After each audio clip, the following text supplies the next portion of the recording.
to get to here. Let's start diving in this morning with Louis Riddick and Field Yates, who get up with us early here this morning. Fellas, thank you as always. And so, Louis, what is the significance to you as you look at that list of teams that were there to see Justin Fields? I mean, they're not there for their health. What is the significance of those teams coming out to see him this close to the end of the process?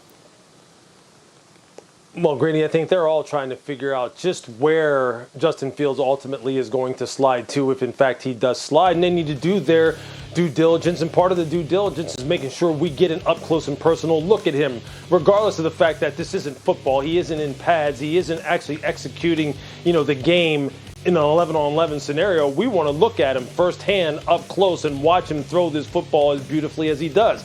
And you see right here, that interaction, that one-to-one interaction between him and Kyle Shanahan, those kind of things, look, coaches value that kind of stuff. Josh McDaniels was right here on your screen, standing there talking to Kyle. They value this kind of thing. They like to look a guy in the eye. They like to see how the ball comes off his hands. Here you have Pat Shurmur talking to Ryan Day. These guys need this kind of up-close and personal look because it just makes them feel better about, in the event that they have the opportunity to draft this young man, that they have at least put their eyes on him one-to-one. And again, there's not a whole lot you're going to get out of this because Justin's going to tear this up. And he did, just like he did the first time when I was standing 6 feet away from him watching him throw. And my eyes were popping out of my head at just how beautifully this guy moves and throws the football. But to have these specific teams, to have Carolina, have Denver, have New England, have Chicago all there, they're sitting there they're gathering intelligence in the event that this young man starts to slide. What do we need to do as far as drafting him if we're in position to draft him? And in the case of New England and Chicago, if an opportunity presents itself to move up to draft him because we see him falling, we want to make sure we have done everything possible to be able to make an informed decision. So that's one side of it, and then Field Yates, the other side, is the 49ers in attendance. They don't need him to slide. If everything goes the way at the top we are overwhelmingly led to believe it will at 1 and 2, he'll be sitting there for them. So to you, Field, what is the significance of the 49ers making this trip 2 weeks before the draft? Yeah, Greeny, I think part of it is due diligence, right? Understanding that the 49ers may very much have their plan in mind right now. I mean, the momentum pushing towards Mac Jones at this point is just too significant to ignore. At the same time, you want to go there and you want to have an opportunity to at least give Justin Fields a fair shake, as your primary decision makers and Kyle Shanahan and John Lynch were in attendance at Mac Jones' Pro Day the first time that Justin Fields had his opportunity to showcase his skills in this format. And as Lewis will be able to tell you better than I can, that's for sure, is teams are always going to study the top quarterbacks in the draft, even in the event that they don't wind up taking that player. First of all, is their own homework to see whether they want to take that player or not, as could be the case with San Francisco. And if nothing else, Greeny, this is an opportunity for the 49ers to get a feel for Justin Fields as an individual, as a competitor, as a thinker, as a thrower, that you may be playing against him a couple years from right now. And that kind of small bit of homework that's done right now in April of 2021 could pay off down the line. But it still feels like, despite everything that Justin Fields has done during his college career and during the pre-draft process, it still feels like Mac Jones is the odds-on favorite to go third overall to the 49ers. And that then brings us to other teams that are there yesterday, Lewis, including the Carolina Panthers, who are sitting at number 8. And they just made a pretty aggressive move for a quarterback a week ago. So as we start looking at places that you would pinpoint, you, Louis Riddick, as one who has studied this stuff as closely as anyone, would pinpoint as the likeliest spot for someone to trade up to if they wanted to take Justin Fields. If indeed slipping to 8 can be considered slipping in the draft, if Fields is sitting there at 8, is that the spot? Everyone, Mel in his mock draft identified 10 as the spot that New England would move up to. It feels to me like 8 might be a very interesting spot for New England, Chicago, any other team that wants to come up to take the quarterback. Yeah, no question about that. Look, I think Matt Rule understands that, look, when he said just the other day that, look, if Justin Fields or any of the quarterbacks that we like are sitting there, when our time comes up to pick, yeah, we have to have those conversations. He's also letting people know, hey, look, you don't know whether or not we still would be in the market for a quarterback or not. And when people hear that kind of thing, and they start getting scared about the fact that, maybe our guy wouldn't be there, do we need to go ahead and pick up the phone and call once Carolina is on the clock?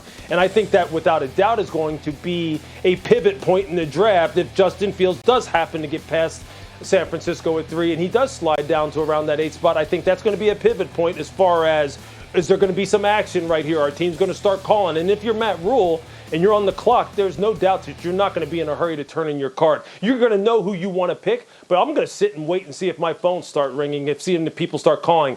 And I would bet it will start ringing if in case it starts to play out that way. All right, and this party this morning is just getting bigger and better. Look who's here. The big fella, Booger McFarland, is ready to go, gets up with us today as we get Booger in. Good morning. And so let me come to you on this as we sit here sort of kicking around the meaning of Justin Fields' second pro day. Throw out everything we've heard. Throw out all the mock drafts. Throw out all of that. In your opinion, as one who evaluates these quarterbacks, where should he go in this draft? Third, and I think if you're in San Francisco and you traded up and you put the haul in front of Miami that you did for you to get that pick, I think you got to come up and you got to get the guy that gives you the most potential, the most ways to be as dynamic as he can be. I get the Mac Jones fascination. Understand the quarterback position has always been about decision making and accuracy. I get that. That will always be the calling card for any great quarterback. But when you can get that with Justin Fields, plus you get 6'3" and you get 235 that's running a 4.4. Why would you not want all of it? Why would you not want a guy that could possibly become the next Deshaun Watson? Deshaun Watson just had one of the greatest seasons as a quarterback we've seen in the National Football League. And you have a guy in Justin Fields that has all the measurables, that has all the traits to become that guy. Why would you not want that? And so if I were San Francisco and I was on the clock and I'm picking third, I look at the 2 pro days that Justin Fields has had. I go back, I look at what he's done. I look at the conference he's played in. I look at all the traits that he has, and I say, what about this guy do you not like? What about him? Because, again, I've used this analogy before. When I go to the car dealership, Greeny, I want the car that has all the amenities. I want everything. I want the car that can park itself. I want the car that can drive itself. Not just the car that can go 140 miles an hour. I want everything. And so if you're John Lynch and you're Kyle Shanahan, you can get the accurate passer. You can get the great decision maker. You can get the guy that if you don't call the right play, he can make you right. And yeah, guess what? He's not a finished product. None of these quarterbacks are finished products. So if you're Kyle and you're the quarterback whisperer and you're the great offensive magician that we all think you are, then you work with what Justin Fields has and you say, you know what? I'll polish up the edges and I'll continue to develop him because after all, my job is not to find the finished product. People say Mac Jones is the most ready. I want the quarterback that I can coach up that has the highest ceiling. And I think where they're picking at number 3, that's Justin Fields. So maybe, Lewis, to sort of put a ribbon on this part of the conversation, at the risk of oversimplifying it, the 49ers may be facing a decision between higher ceiling versus fit. It feels like Mac Jones is a good fit for at least historically what Kyle Shanahan has done. Justin Fields almost inarguably has a higher ceiling. You look like you're skeptical about me framing it that way. Do you think that's an inappropriate way to look at it? How do you see it?